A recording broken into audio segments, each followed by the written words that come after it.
Audio Jungle। उप मुख्यमंत्री ने गोस्वामी तुलसीदास जी की प्रतिमा का अनावरण किया।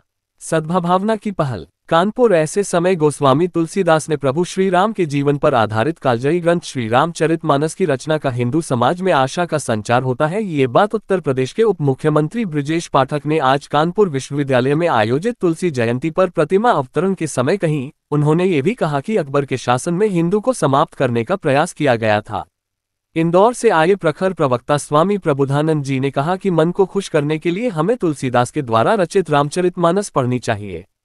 मानस मर्मज्ञ वीरेंद्र याज्ञनिक ने कहा कि तुलसी जयंती मनाने की सार्थकता तब है जब हम उससे कुछ प्रेरणा ले, उस व्यक्ति का चरित्र कैसा है। कुलपति विनय पाठक ने कहा कि जल्द से जल्द तुलसी की पीठ की भी स्थापना की जाएगी।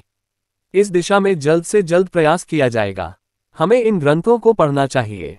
इस कार्यक्रम में मुख्य रूप से प्रकाश पाल, राजीव महाना, सुधीर अवस्थी, अखिलेश शुक्ला, कमल त्रिवेदी, रचना बिश्नोई, डा के शुक्ला, उमेश पालीवाल आदि लोग मौजूद रहे। डॉक्टर दिलीप कुमार मिश्रा, पत्रकार, कानपुर नगर। एक बड़ा अभियान चलाने का काम किया। ऐसे समय में जब सारे लोग उस समय के राजा अकबर की दीनता, अधीनता स्वीकार करने के लिए अपने आप को धन्य समझते थे, उनके नवरत्नों में गोस्वामी तुलसीदास जी के समकक्ष, उनके समकालीन रहीमदास जी थे। रहीमदास जी ने उन्हें ऑफर दिया, निमंत्रण दिया, आओ आप भी नवरत्न में शामिल हो जाओ। कहां भूखे भूखे भजन न होए गोपाला।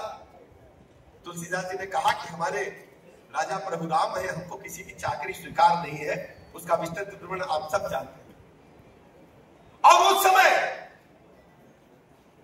जब पूरी तरह से हिंदू संस्कृति को मिटाने की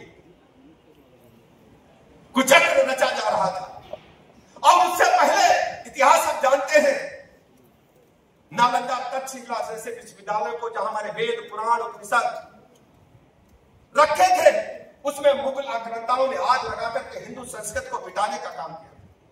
उस समय के हमारे गुरुजन बंधुओं ने कहा था कि हमको गुरुदक्षिणा में कुछ नहीं चाहिए, हमको गुरुदक्षिणा में चाहिए तो वेद पुराण उपनिषद प्रत्येक व्यक्ति को याद करना चाहिए और आने वाली पीढ़ी को कंठस्थ कराने का एक बड़ा अभियान चलाने का काम चाहिए। आज आप देखते होंगे उन विश्वविद्यालयों में आग लगने के बाद भी वेद पुराण आज भी हमारे बीच में प्रासंगिक है। आज हम देख रहे होंगे कि भारत पाकिस्तान का युद्ध हुआ, ब्रह्मोस मिसाइल ने सीधा पाकिस्तान के आतंकवादियों को अड्डों को समूल नष्ट करने का काम किया। उनको पता था किस बिंदु पर हमें मार करना है, उसको हम लोग साइंस की भाषा में बोलते हैं गाइडेड मिसाइल। लेकिन उस समय याद करिए हमारे वेद पुराण कितने समृद्ध थे। राजा दशरथ ने शब्द भेदी बाण चला करके भक्त श्रवण कुमार के साथ जो दुर्घटना हुई थी, वो राजा दशरथ ने शब्द भेदी बाण चढ़ाया था। हमारे वेद पुराण संस्कृति कितना युद्ध कौशल, कितना हमारा समृद्ध था, ये पूरी दुनिया जानती थी। ऐसे समय में जब पूरी तरह से हमारी संस्कृति को मिटाने का असफल प्रयास किया जा रहा था,